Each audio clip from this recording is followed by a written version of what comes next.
출애굽기 25장부터 모세가 시내산에서 하나님으로부터 받은 성막과 기구들의 설계도가 기록되어 있습니다.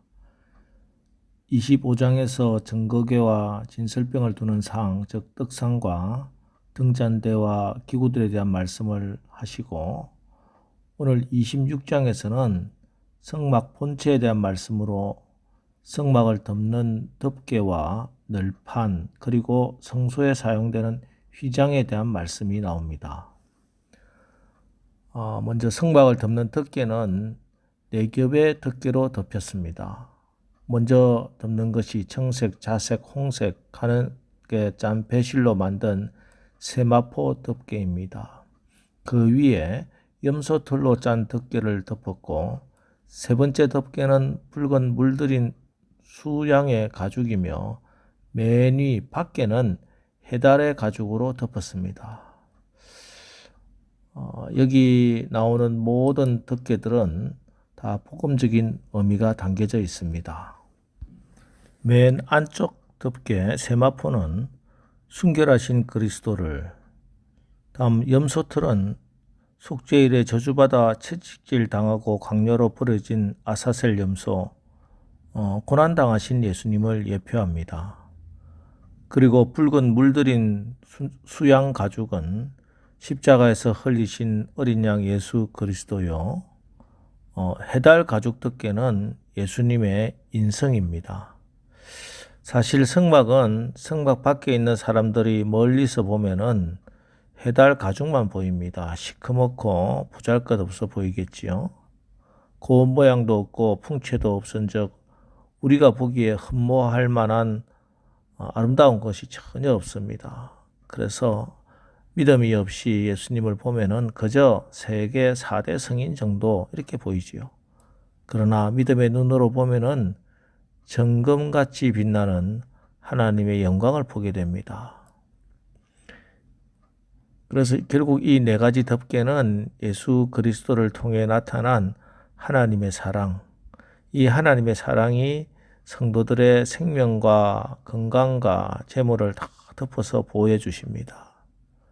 특별히 이 덮개는 우리의 죄를 덮어주십니다. 다윗은 시편 32편에서 이렇게 찬양합니다. 허물의 사함을 받고 자신의 죄가 가려진 자는 복이 있도다. 마음에 간사함이 없고 하나님께 정죄를 당하지 아니하는 자는 복이 있도다. 허물의 사함을 받고 자신의 죄가 가려진 이것이 하나님이 우리에게 주신 가장 큰 은혜라는 것이죠. 가장 큰 복이라는 것입니다. 우리는 예수 믿은데도 나는 별로 받은 복이 없다 이렇게 말하는 분들이 있습니다. 그런데 하나님이 이 말을 들을 때 그 심정이 어떻겠습니까? 하나님은 우리의 이 죄 문제를 해결해 주시기 위해서 당신의 하나밖에 없는 독생자 예수를 저 십자가에 매달아서 손과 발에 녹슨 대못을 받고 창에 허리를 찔러 그 피를 흘리게 하시어 우리의 허물을 씻어 주셨습니다. 우리의 죄를 덮어 주셨어요. 왜? 결국 죄 문제 해결이 모든 문제의 해결이기 때문입니다. 그가 찔림으로 저주가 해결되었고 지옥의 두려움이 사라졌고 천국에서 하나님과 영생을 얻게 되는 겁니다. 여러분, 죄 사함의 복이 가장 큰 복입니다. 여러분, 오늘 하루도 주님의 피 묻은 은혜가 여러분을 덮고 또 덮고 또 덮으시고 또 덮으시어 우리의 허물이, 죄악이 가리움을 받고 하나님 나라 백성으로 하나님이 지키고 보호해주는 그런 복된 하루 사시기를 주의 이름으로 축원합니다. 이어서 15절부터 30절에 성막 본체를 이루는 널판과 널판을 받치는 은받침, 또 묶을 띠에 대한 말씀이 나옵니다.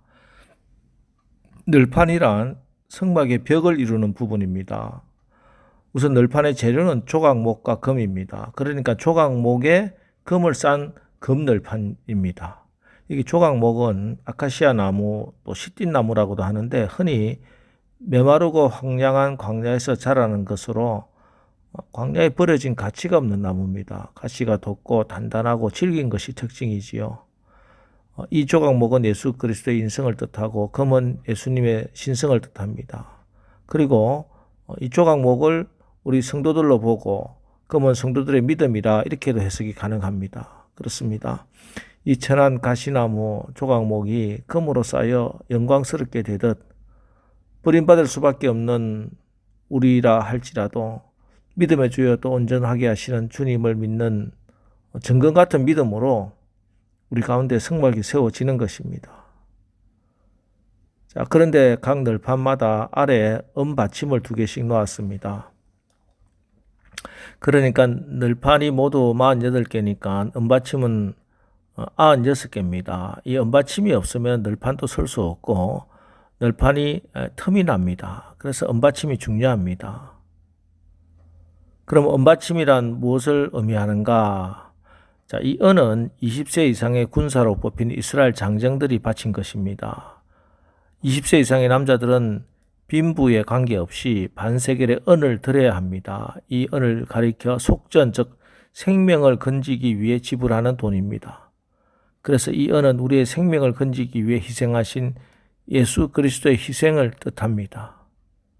그리고 성소를 이루는 48개 널판이 주님의 몸을 이루는 성도라고 보면은 이 은받침은 우리의 신앙의 기초가 되는 거룩함, 곧 말씀과 기도 생활, 진리의 말씀, 복음 위에 견고하게 서서 기도에 힘써야 한다는 것이죠. 이 기초가 잘 돼 있어야, 그래야 우리의 마음에, 우리 가정에 또 교회의 성막이 흔들리지 않고 든든히 서는 것입니다. 그리고 이 널판들이 하나의 울타리로 묶어지려면 띠가 필요합니다. 널판 중앙 부분에 속으로 띠를 꿰게 되어 있어서 이 모든 것을 장치하면 튼튼한 벽이 만들어집니다. 그렇습니다. 우리의 성막이, 성전이 바로 든든히 서기 위해서 평안의 매는줄로 성령의 하나 되게 하신 것을 힘써 지켜야 합니다. 사랑 안에서 연합해야 됩니다. 그럴 때 우리의 성막이, 성전이 든든히 서는 것입니다. 그리고 오늘 본문 마지막 31절로 37절은 성막 내부의 2 휘장과 성막 본체 안에 각 기구들의 위치에 대한 말씀이 나옵니다. 성막 안에 각 기구는 앞으로 다시 살펴보고 오늘은 휘장에 대한 말씀만 드리겠습니다. 성소에는 휘장이 2개가 있습니다. 처음 성소에 들어갈 때 문 역할을 하는 휘장, 또 성소 안에서 지성소로 들어가는 그 휘장, 2 휘장이 있죠. 휘장은 2가지 의미를 가지고 있습니다. 하나는 하나님 앞에 나갈 수 없다 하는 표시인 동시에 이곳이 하나님께 나가는 길임을 동시에 의미합니다. 그래서 이 휘장은 양면적인 그런 의미를 가지고 있어요. 첫 번째는 하나님 앞으로 나가지 못하도록 가로막는 우리 인간의 죄의 담입니다. 이사야서 59장 1절 2절 여호와의 손이 짧아 구원하지 못하심도 아니요 귀가 둔하여 듣지 못하심도 아니라 오직 너희 죄악이 너희와 너희 하나님 사이를 갈라놓았고 너희 죄가 그의 얼굴을 가리어서 너희에게 듣지 않으시게 함이니라. 여호와의 손이 짧아서가 아닙니다. 죄 때문에, 우리의 죄 때문에 하나님의 영광으로 나갈 길이 막혀버렸습니다. 그런데 히브리서 10장 19절 20절 그러므로 형제들아 우리가 예수의 피를 힘입어 성소에 들어갈 담력을 얻었나니 그 길은 우리를 위하여 휘장 가운데로 열어놓으신 새롭고 산 길이요 휘장은 곧 제 육체니라. 주님이 십자가에서 당신의 몸을 찢어서 열어놓으신 새로운 살 길을 통해 우리는 언제든지 하나님께로 나갈 수 있게 되었습니다. 그렇습니다. 우리가 하나님 나라에 들어가는 길은 다른 길이 없습니다. 십자가에서 찢기신 예수님의 몸에 흐르는 그 보혈을 통과하여 하나님 앞으로 나갈 수 있습니다. 문제는 각자 마음의 휘장이죠. 하나님과 담 쌓고 휘장 치고 산다면 이 죄의 문제를 속히 회개하시기 바랍니다. 용서의 하나님을 믿으시기 바랍니다. 옛 사람의 휘장이 있다면 십자가 공로로 다 제거하시기 바랍니다. 그래서 오늘 하루도 긍휼하심을 받고 때를 따라 돕는 은혜를 얻기 위하여 은혜 보좌 앞에 담대히 나가길 주님의 이름으로 축원합니다.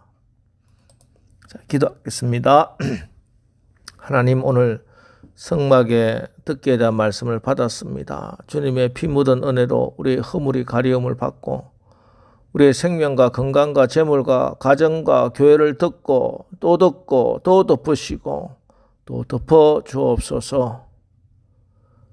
조각목같이 버림받을 수밖에 없는 우리일지라도 믿음의 주여 또 온전하게 하시는 주님을 믿는 정금 같은 믿음으로 우리 가운데 성막이 세워지게 하시고 말씀과 기도로 성령의 하나 되게 하심을 힘써 지킴으로 우리의 성막이 든든히 서게 하여 주시옵소서.